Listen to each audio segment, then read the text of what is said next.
Brian. Now, Brian is somebody, I think, who will be able to explain to us how to deal with people's feelings of injustice, but also with an economic proposal that might really help. Brian, it's great to have you on. Thank you very much for coming on the channel. Well, thanks for having me. Can you hear us loud and clear? Yes, I can indeed. Great. I can't hear you terribly loudly, but I can just about hear. I don't know if the tech team can make it a little bit louder. Brian, I was reading about cap and share. Yes. Some time ago, and was quite inspired by it, I must say, from what little I read. And clearly, as you will have gathered from our conversation with Simon, we are not economists here. We are just people struggling to understand what solutions there might be. Right. That use this power of the force of economics, but also bring about greater justice and fairness among people, and can make a real change in terms of tackling climate change. So I wonder if you could start, please, by explaining to us what the cap and share model is and what it can do for people and for the climate. Yeah, well, can I start off by saying that I'm an ecological economist, so it's a bit different from the mainstream. And right. With ecological economists, the first thing to do is you have to set ecological capacity limits on what you can allow for the economy. And then you have to do that in an equitable fashion. And then you can let the economy do its thing, if you see what I mean. And that's slightly different from mainstream economics. Now, in regard to the climate, setting the ecological capacity limits is obviously bringing down carbon emissions as quickly as possible and getting down to 350 or below 350. So we need mechanisms to do that. And we need mechanisms to do that in an equitable fashion. And the idea of cap and share is, well, the cap would work like this, that most of emissions are obviously caused by the burning of fossil fuels. So what you need to do is reduce the amount of fossil fuels coming into the economy as quickly as possible and get it down over the next couple of decades or perhaps longer to pretty much zero. That's not in and of itself going to be sufficient, but it's a major part of the solution. So in order to bring the carbon emissions down to zero, we need to stop fossil fuels entering the economy. And the cap in cap and share works by banning the sale of fossil fuels unless companies have a permit to sell them. Now, that's very different from the cap in the cap and trade system, where cap and trade is imposed on users of fossil fuels. And of course, there are millions or billions of users of fossil fuels, with everybody who has a vehicle, everybody who burns a kerosene lamp at night, everybody that uses fossil fuels, millions and billions of people use them. And so it's very difficult to impose an adequate control over all the users. But there's only a few thousand sellers of fossil fuels. So you require sellers of fossil fuels to have permits before they're allowed to sell them. And you restrict the number of permits that you allow, that's your cap, depending on the greenhouse gas content of the fuels. And you bring the number of permits down year on year on year until you're not allowing any fossil fuels into the economy. So that's what's called an upstream cap, and it's different from, as I said, this way of doing things which we've got at the moment in the cap and trade system, which are downstream caps. So we think that would be far more effective. I mean, there are probably only a few thousand major oil and gas and coal producers in the world economy.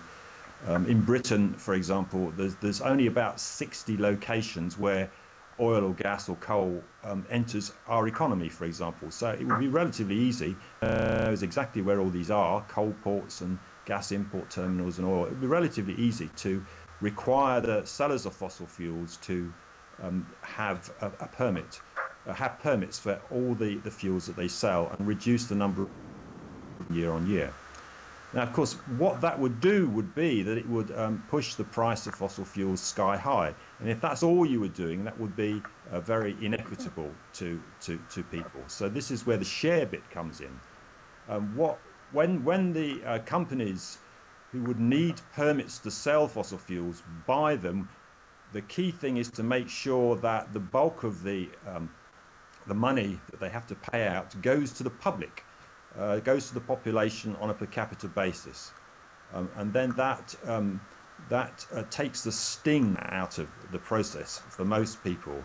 And indeed, it would be equitable because those who use very few fossil fuels, have a very carbon light lifestyle, would be making more from the sale of their permits than they would have to pay out in the increased prices.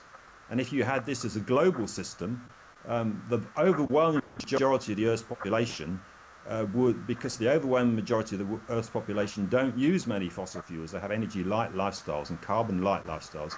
The overwhelming majority of the Earth's population would be making more from the sale of their permits in a global scheme than they would be paying out in higher prices. So it would actually have a sort of a redistributive or predistributive effect. And that's really as it should be, because after all, if we think about it, and what we're doing here is we're saying, here's the Earth's atmosphere, we're making it scarce and reducing the amount of it that can be used for burning fossil fuels. Who owns the Earth's atmosphere? Well, actually, it's not companies, it's not the government. If it's owned by anybody, then it's owned by the Earth's population, and we're all responsible for it as well.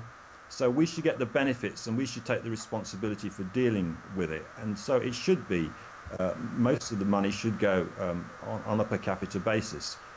Brian, sorry, this is Jeff here with OneClimate. I just want to remind our viewers you're watching on oneclimate.net, or you could be watching on one of many other sites around the world. This is the OneClimate channel, brought to you by Tick Tick Tick and All Living Things. If you have any questions for any of our guests or for us to discuss on the air, you can post them in the chat window at oneclimate.net/Bolivia. Or if you're watching anywhere else, you can use the Twitter hashtag OneClimate, and we'll pick that up as well. Brian, we'll put those questions on to you as they come in. We've had one already.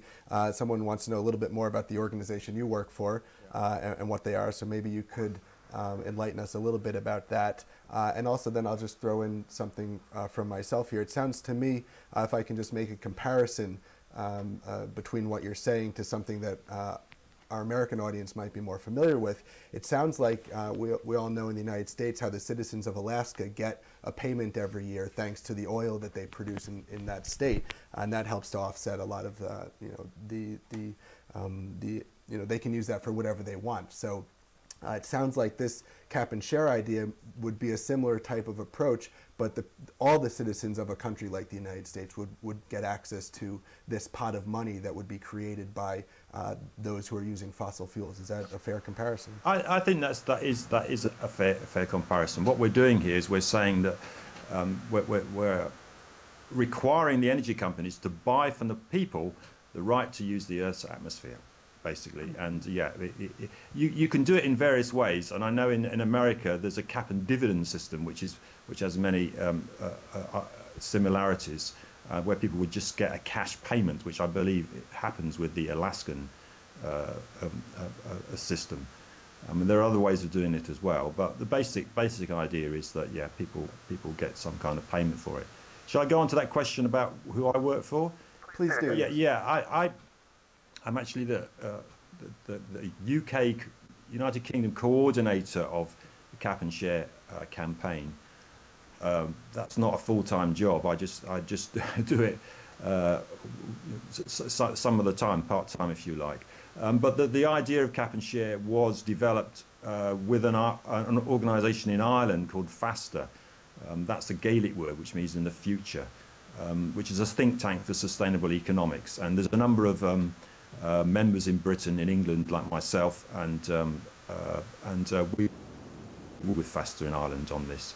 And there are other people in Wales and Scotland that work with FEASTA as well. So there's a few of us who are promoting this idea, and as we've developed it, we've found we've got fellow thinkers in America, for example, The was it the Waxman?